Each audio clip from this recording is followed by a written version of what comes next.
திமுக தலைமை ஒரு வேட்பாளரை அறிவிக்க உடன்பிறப்புகளோ அதை மீறி செயல்பட ஒரு கலவர பூமியாக தேர்தலை சந்தித்துள்ளது நெல்லை மாநகராட்சி. இதுகுறித்து இந்த செய்தி தொகுப்பில் விரிவாக பார்க்கலாம்.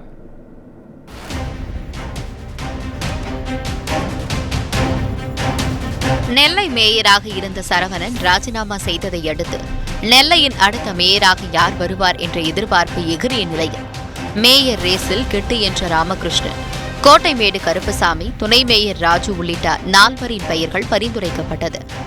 தொடர்ச்சியாக பல்வேறு யூகங்களுக்கு மத்தியில் திமுக தலைவரும் முதல்வருமான ஸ்டாலின் கிட்டு என்ற ராமகிருஷ்ணனை மேயர் பதவிக்கு தேர்ந்தெடுத்து உள்ளதாக அமைச்சர்கள் KN நேரு மற்றும் தங்கம் தென்னரசு ஆகியோர் கூட்டாக அறிவித்தனர். மேலும் அதற்கான மறைமுக தேர்தல் நடைபெறும் என அறிவித்திருந்த நிலையில் இதற்கான வேட்புமனு தாக்கல் நடைபெற்றது. அப்போது திமுக தரப்பில் அறிவிக்கப்பட்ட வேட்பாளருக்கு எதிராக திமுகவை சேர்ந்த மாமன்ற உறுப்பினரான பவுல்ராஜ் தானும் மேயர் பதவிக்கு வேட்புமனு தாக்கல் செய்வதாக கூறி மனுவை தாக்கல் செய்தார். இதனிடையே திமுக மற்றும் மதிமுக மாமன்ற உறுப்பினர்களான சங்கீதா மற்றும் வசந்தா ஆகியோர் இவரை முன்மொழிந்து வழிமொழிய களம் சூடு பிடித்தது. இதனைத் தொடர்ந்து நடந்த மேயர் தேர்தலின் முடிவுகள் வெளியிடப்பட்டது.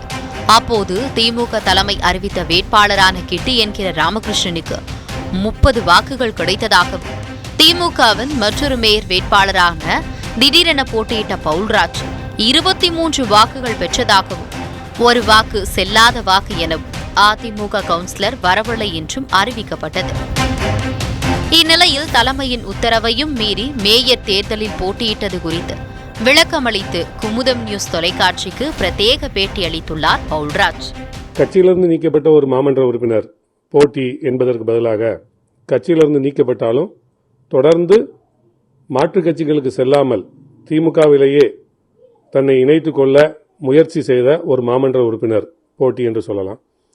கட்சியிலிருந்து நீக்கப்பட்டாலும் மீண்டும் தலைமையிடம் மன்னிப்பு கடிதம் கொடுத்து தலைமை சேர்க்க சில காலதாமதம் ஆனாலும் நாடாளுமன்ற தேர்தலில் தன் வார்டில் திமுக அதிக வாக்குகள் பெற்று வெற்றி பெறக்கூடிய ஒரு சூழ்நிலையை உருவாக்கி தந்த ஒரு மாமன்ற உறுப்பினர் போட்டி என்று பார்க்கலாம்.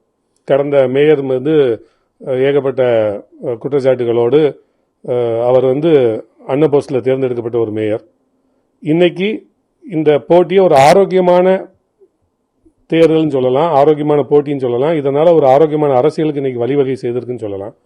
30 மாமன்ற உறுப்பினர்கள் தேர்ந்தெடுத்தாலும் போட்டியோடு இவர் தேர்ந்தெடுக்கப்பட்டதுனால மீதமுள்ள 2.5 வருடத்தை தலைவருடைய ஆணைக்கு இணங்க தலைவர் கொடுக்கக்கூடிய அந்த நல்லாட்சியை மக்களுக்கு கொண்டு போய் சேர்க்கக்கூடிய விதத்தில் 100% மீதமுள்ள மாமன்ற உறுப்பினர்களின் பதவி காலம் 2.5 வருடத்தை நிறைவாய் இதை கொண்டு போய் சேர்ப்பார் என்ற நம்பிக்கை எனக்கு அவர் மீது உள்ளது. ஸோ ஒரு போட்டியில் ஜெயிச்சிருக்கிறதுனால பழைய மேயரிடம் நாங்கள் என்ன எதிர்பார்த்தோமோ அதை இந்த மேயரால் கொடுக்க முடியும். அவர் ஒரு அனுபவம் வாய்ந்தவர். நாங்கள் உடன் பயணிக்க போகிறோம். நாங்கள் அவரை எதிர்த்து மாநகராட்சியை முடக்கிறோம் இன்னைக்கு நிறைய பேர் போட்டிருந்தாங்க. 100% அப்படி அல்ல. அவரோடு இணைந்து நாங்கள் செயல்படுவோம். இன்றைக்கு நடந்த ஒரு தேர்தல் நல்ல ஆரோக்கியமான திருநெல்வேலி மாநகராட்சியின் எதிர்காலத்திற்கு இத்தகைய தேர்தல் நடைபெற்றது. கட்சியில் சேர்த்திருந்தால் இன்னைக்கு நான் கட்சிக்கு தலைமைக்கு கட்டுப்பட்டு நான் இன்னைக்கு வேட்புமனு தாக்கல் செய்திருக்க மாட்டேன். அதனால இதுல தவறா சித்தரிப்பதற்கு ஒன்றும் இல்லை, தவறாய் புரிந்து கொள்வதற்கும் ஒன்றும் இல்லை.